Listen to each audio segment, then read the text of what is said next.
राधे राधे। सुख और दुख जीवन के दो पहिए। जीवन एक पहिएदार रथ की तरह है जिसमें सुख और दुख दो पहिए होते हैं। यह एक गहरी और सार्वभौमिक सच्चाई है कि मानव जीवन सुख और दुख के मिश्रण से बना हुआ है। जिस तरह गाड़ी का एक पहिया टूट जाए तो गाड़ी नहीं चल सकती, उसी तरह जीवन का संतुलन बनाए रखने के लिए सुख और दुख दोनों का अनुभव करना आवश्यक है। सुख और दुख का चक्र प्रकृति के नियमों का हिस्सा है। दिन और रात, गर्मी और सर्दी, जीवन और मृत्यु, ये सभी द्वंद्व जीवन के मौलिक पहलू हैं। सुख और दुख भी इसी तरह एक दूसरे के पूरक हैं।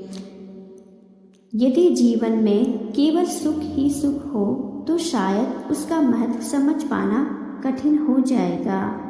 दुख हमें न केवल कठिनाइयों से लड़ने की शक्ति देता है, बल्कि सुख के महत्व को भी समझने में मदद करता है।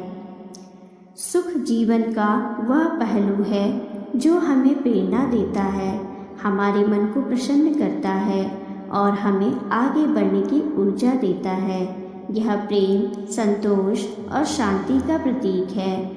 सुख की अनुभूति तब होती है जब हमारी इच्छाएं पूरी होती हैं, हमारे संबंध मधुर होते हैं और हम अपने कार्यों से संतुष्ट होते हैं।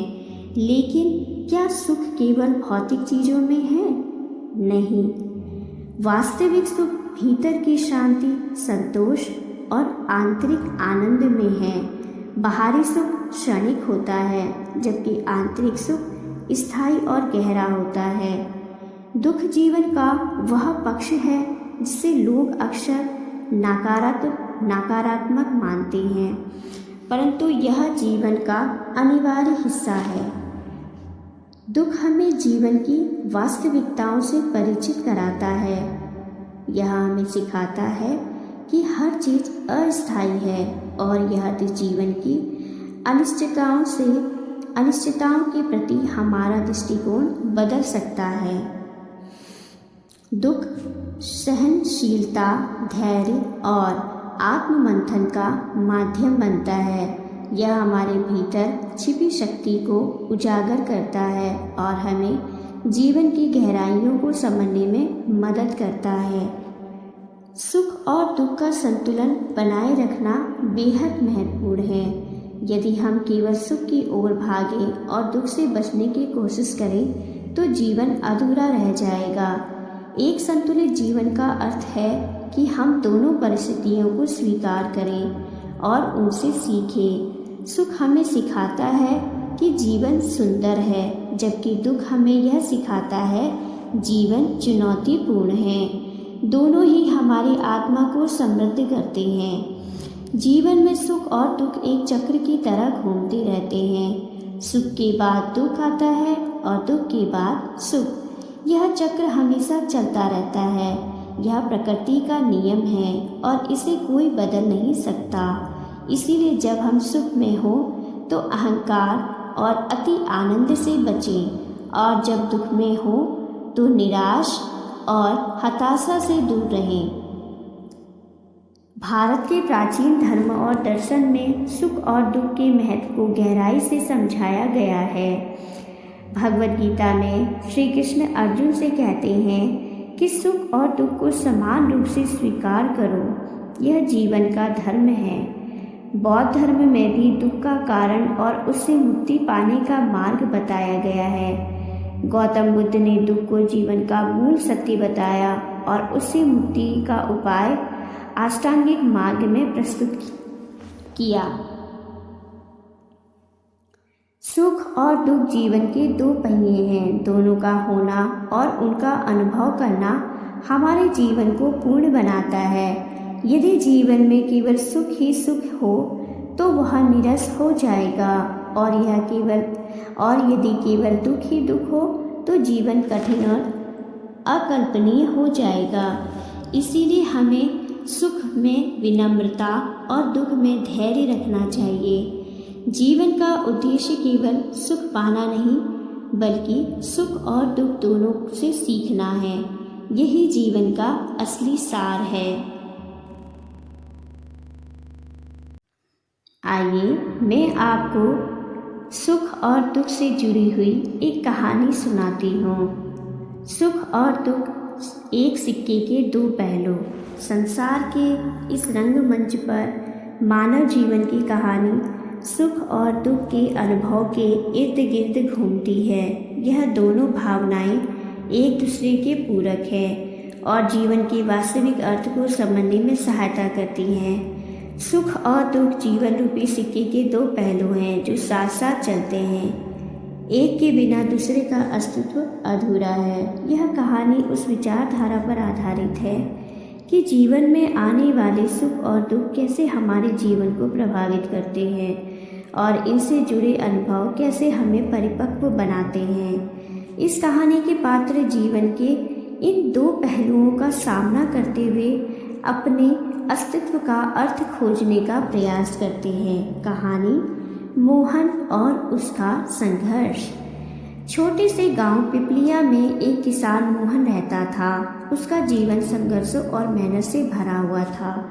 मोहन की पत्नी सुमन उसकी ताकत और सहारा थी। उनका एक बेटा राजू जो अभी 10 साल का था मोहन के सपनों की किरण था।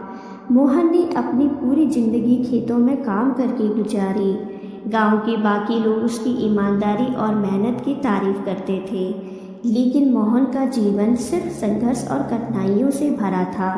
उसकी छोटी सी जमीन पर अच्छी फसल होने के बावजूद मौसम की मार और बाजार के कम दामों के कारण वह हमेशा कर्ज के बोझ में डूबा रहता था। एक साल बारिश ने मोहन की फसल को खूब फायदा पहुंचाया। इस बार उसकी फसल इतनी अच्छी हुई कि उसने कर्ज का कुछ हिस्सा चुकता कर दिया। गांव में सभी लोग मोहन की तारीफ कर रहे थे। सुमन ने भी भगवान का धन्यवाद किया। मोहन ने सोचा अब जिंदगी बदलने लगी है, अब जिंदगी बदलने वाली है। उसने राजू की पढ़ाई के लिए कुछ पैसे बचाने की योजना बनाई। उसके लिए यह पल सुख का प्रतीक था, लेकिन सुख हमेशा स्थायी नहीं होता। अगले साल बारिश नहीं हुई। सूखा पड़ने से मोहन की फसल बर्बाद हो गई। यह एक बड़ा झटका था। कर्ज के बढ़ते दबाव ने मोहन को चिंता में डाल दिया। गांव के साहूकार ने मोहन से कर्ज चुकाने के दबाव बनाना शुरू कर दिया। गांव के साहूकार ने मोहन से कर्ज चुकाने के लिए दबाव बनाना शुरू कर दिया। मोहन के पास कोई विकल्प नहीं था। वह दिन रात मेहनत करता, लेकिन कर्ज चुकाने के लिए वह पर्याप्त नहीं था। दुख के इस दौर ने मोहन को बहुत कुछ सिखाया। उसने महसूस किया कि सुख और दुख जीवन का हिस्सा है। इनसे भागने के बजाय इन्हें स्वीकार करना चाहिए। एक दिन मोहन गांव के मंदिर गया और भगवान से प्रार्थना की। उसने अपने दिल की सारी बातें भगवान से कह दी। वहाँ एक साधु ने उसे समझाया, सुख और दुख दोनों अस्थायी हैं। इस पर ध्यान देने के बजाय अपने कर्तव्य पर ध्यान दो। साधु की बातों ने मोहन की सोच बदल दी। उसने अपने खेत को नए तरीके से संभालने की ठानी। गांव के अन्य किसानों के साथ मिलकर उसने आधुनिक खेती के तरीके अपनाए। सामूहिक प्रयासों से सभी को फायदा हुआ। कुछ सालों में मोहन ने न केवल अपना कर्ज चुकाया, बल्कि राजू को अच्छी पढ़ाई भी दी। राजू ने अपनी मेहनत से पढ़ाई पूरी की और गांव में पहले डॉक्टर बना। यह कहानी सिखाती है कि सुख और दुख हमारे जीवन का हिस्सा है। यह दोनों ही हमें कुछ न कुछ सिखाते हैं। सुख हमें आनंद देता है तो दुख हमें संघर्ष और धैर्य का पाठ पढ़ाता है। जीवन के इस सफ़र में सुख और दुख रूपी दो पहलू हमें सिखाते हैं कि सच्चा सुख वही है जो हमने संघर्ष के बाद पाया हो।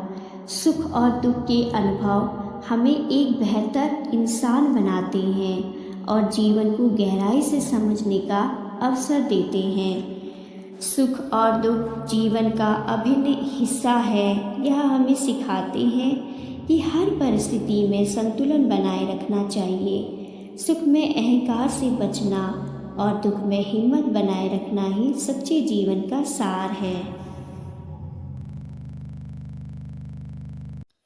गीता के अनुसार सुख दुख जीवन के अभिन्न अंग है। श्रीमद् भगवद गीता, जो भारतीय संस्कृति और दर्शन का आधारभूत ग्रंथ है, जीवन के विभिन्न पहलुओं पर गहन दृष्टि प्रदान करती है। गीता में भगवान कृष्ण अर्जुन को यह सिखाते हैं कि सुख और दुख, सफलता और असफलता, लाभ और हानि सभी जीवन के स्वाभाविक हिस्से हैं। इन्हें स्वीकार करना ही सच्चा योग है। सुख और दुख को जीवन के दो पहियों के रूप में देखा जा सकता है। सुख वह अवस्था है जब हमारी इच्छाएं पूरी होती है और हमारा मन शांत और प्रसन्न रहता है। इसके विपरीत दुख तब महसूस होता है जब हमारी इच्छाएं अधूरी रहती हैं या हम किसी अप्रिय परिस्थिति का सामना करते हैं। गीता के अनुसार ये दोनों भावनाएं अस्थायी और परिवर्तनशील है। गीता में बताया गया है कि सुख और दुख हमारे मन की स्थितियों पर निर्भर करते हैं।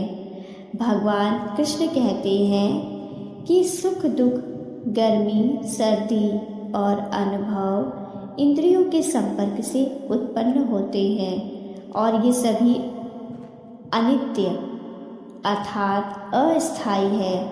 इसीलिए इन पर ध्यान केंद्रित करने के बजाय इन्हें सहन करना और संभाव रखना ही श्रेष्ठ है। सुख और दुख को जीवन के दो पहियों के रूप में समझा जा सकता है। जैसे गाड़ी का संतुलन दोनों पहियों पर निर्भर करता है, वैसे ही जीवन का संतुलन भी सुख और दुख दोनों को समान दृष्टि से देखने पर निर्भर करता है। यदि हम सुख की ही इच्छा करेंगे और दुख से बचने का प्रयास करेंगे तो हमारा जीवन असंतुलित हो जाएगा। गीता में भगवान कृष्ण ने अर्जुन को यह सिखाया कि संभाव अर्थात सुख और दुख में समानता ही सच्चा योग है।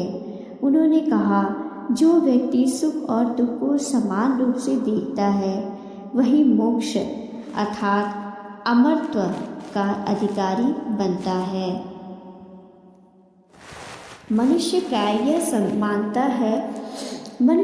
यह मानता है कि बाहरी वस्तुएं और परिस्थितियां सुख और दुख का कारण है, लेकिन गीता हमें यह सिखाती है कि ये भावनाएं हमारे मन की उपज हैं।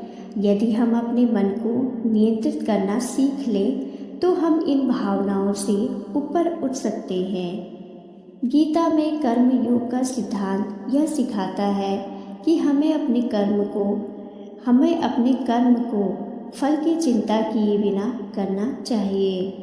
यह श्लोक बताता है कि हमें अपने कर्तव्यों का पालन करना चाहिए, लेकिन उनके परिणाम की चिंता नहीं करनी चाहिए।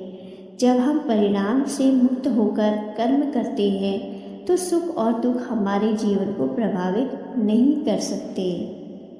गीता के अनुसार यह संसार दुखों का घर है। भगवान कृष्ण कहते हैं कि यह संसार अस्थायी और दुखमय है, लेकिन भक्ति और ज्ञान के माध्यम से मनुष्य इस चक्र से मुक्त हो सकता है। गीता में यह स्पष्ट किया गया कि आत्मा अजर अमर है और यह सुख दुख से परे है। इस श्लोक में भगवान कृष्ण बताते हैं कि आत्मा जन्म और मृत्यु से परे है। जो व्यक्ति आत्मा के स्वरूप को समझ लेता है वह सुख दुख से प्रभावित नहीं होता।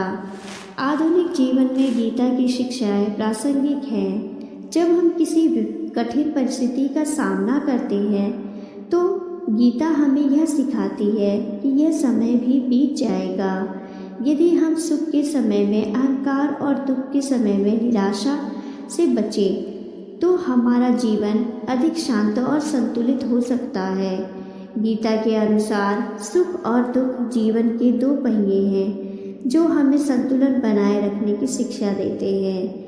यदि हम चिंता के सिद्धांतों का पालन करें और संभाव को अपनाएं तो हम जीवन की कठिनाइयों का सामना कर सकते हैं और एक शांतिपूर्ण जीवन जी सकते हैं। सुख और दुख को समान रूप से स्वीकार करना ही सच्चे ज्ञान और आध्यात्मिकता की पहचान है।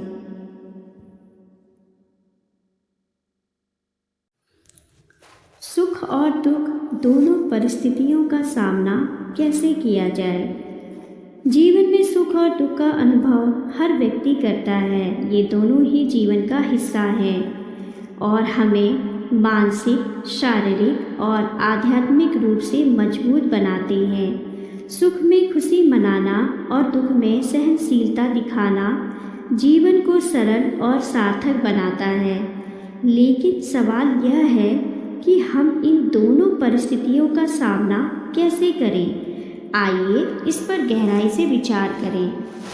गीता, उपनिषद और अन्य दार्शनिक ग्रंथों में यह स्पष्ट किया गया है कि सुख और दुख दोनों ही अस्थायी और परिवर्तनशील हैं। श्रीमद् भगवद गीता में भगवान कृष्ण कहते हैं, हमें सुख और दुख को समान रूप से स्वीकार करना चाहिए। इनकी प्रकृति यह है कि वे आते हैं और जाते रहते हैं। सुख के स्रोत परिवार और संबंध, सफलता और उपलब्धियां, मानसिक शांति और संतोष। दुख के स्रोत असफलता और हानि, रिश्तों में दरार, मन की अशांति और असंतोष। सुख और दुख बाहरी घटनाओं से उत्पन्न होते हैं, लेकिन इन पर हमारी प्रतिक्रिया हमारी आंतरिक स्थिति पर निर्भर करती है। जब हम सुख का अनुभव करते हैं तो अक्सर हम आत्ममुग्ध हो जाते हैं। जब हम सुख का अनुभव करते हैं तो अक्सर हम आत्ममुग्ध हो जाते हैं। यह हमारी सोचने समझने की क्षमता को सीमित कर सकता है। कुछ समय हमें निम्नलिखित बातों का ध्यान रखना चाहिए। विनम्रता बनाए रखें। सफलता या खुशी के समय घमंड ना करें। अपनी उपलब्धियों के लिए आभारी रहें। सुख के समय जीवन का संतुलन ना खोएं। एक सफल व्यक्ति यदि अपनी उपलब्धियों पर गर्वित हो जाता है और दूसरों को नीचा दिखाने लगता है तो उसका यह व्यवहार लंबे समय तक टिकाऊ नहीं होता। विनम्रता से वह दूसरों का सम्मान भी पा सकता है। दुख का अनुभव हर व्यक्ति को होता है, लेकिन इसे कैसे संभाले वही असली चुनौती है। समय हर घाव को भर देता है। तुरंत प्रतिक्रिया देने के बजाय सोच समझकर कदम उठाएं। ध्यान और प्रार्थना का सहारा लें। अपनी भावनाओं को दबाने के बजाय उन्हें व्यक्त करें। हर परिस्थिति से कुछ सीखने का प्रयास करें। यह माने कि कठिन समय भी बीत जाएगा। यदि कोई व्यक्ति आर्थिक कठिनाइयों का सामना कर रहा है और उसे अपनी परिस्थितियों का विश्लेषण करना चाहिए और धैर्यपूर्वक समाधान ढूंढना चाहिए। गीता में भगवान कृष्ण ने अर्जुन को सिखाया कि हमें सुख और दुख दोनों में समान दृष्टिकोण रखनी चाहिए। भगवान कहते हैं कि फल की चिंता किए बिना कर्म करना ही सच्चा योग है। सुख दुख को समान रूप से स्वीकार करना, किसी भी परिस्थिति में अपना मानसिक संतुलन बनाए रखना, अपने कर्तव्यों का पालन करें, परिणाम की चिंता छोड़ें। ध्यान और प्रार्थना हमारे मन को शांत और स्थिर बनाती हैं। यह हमें आत्मविश्वास और सहनशीलता प्रदान करते हैं। मानसिक शांति प्राप्त होती है। आत्मा का वास्तविक स्वरूप समझ में आता है। नकारात्मक विचारों से मुक्ति मिलती है। प्रार्थना हमें ईश्वर के करीब ले जाती है। यह हमें विश्वास दिलाती है कि हम अकेले नहीं हैं और कोई अदृश्य शक्ति हमारी सहायता कर रही है। जीवन में सुख और दुख दोनों समय आते हैं। हमें यह समझना चाहिए कि यह एक चक्र है जो निरंतर चलता रहता है। अपनी भावना का नियंत्रण रखें। अपनी भावनाओं पर नियंत्रण रखें। सुख और दुख दोनों में समान दृष्टिकोण अपनाएं। आत्मविश्लेषण करें और अपनी गलतियों से सीखें। यदि कोई व्यक्ति अत्यधिक अमीर होने के बाद अपने धन का दिखावा करता है तो यह संतुलन का अभाव दिखता है, तो वह संतुलन का अभाव दिखाता है। इसके विपरीत यदि वह विनम्रता से अपनी संपत्ति का उपयोग समाज के कल्याण के लिए करता है तो वह संतुलन बनाए रखता है। गीता के अनुसार आत्मा सुख दुख से परे है। हमें अपनी आत्मा के स्वरूप को पहचानने का प्रयास करना चाहिए। ध्यान और योग का अभ्यास करें, धर्म ग्रंथों का अध्ययन करें, आत्मा की शाश्वत प्रकृति को समझें। सच्चा सुख बाहरी परिस्थितियों में नहीं अपितु हमारे भीतर है। यह तब प्राप्त होता है जब हम अपनी आत्मा से जुड़ते हैं और ईश्वर से विश्वास रखते हैं सुख और दुख जीवन के दो पहलू हैं, इनसे बचा नहीं जा सकता, लेकिन इनका सामना करना हमारे हाथ में है। यदि हम गीता के सिद्धांतों का पालन करें, ध्यान और प्रार्थना का सहारा लें और अपने कर्मों को सही दिशा में लगाएं, तो हम इन दोनों परिस्थितियों को संतुलित रूप में संभाल कर सकते हैं। सुख में विनम्रता और दुख में धैर्य ही जीवन को सार्थक और संतुलित बनाते हैं। इसके साथ ही मैं अपना वीडियो समाप्त करती हूँ और आशा करती हूँ कि मेरा ये वीडियो आप सभी को अत्यंत पसंद आएगा।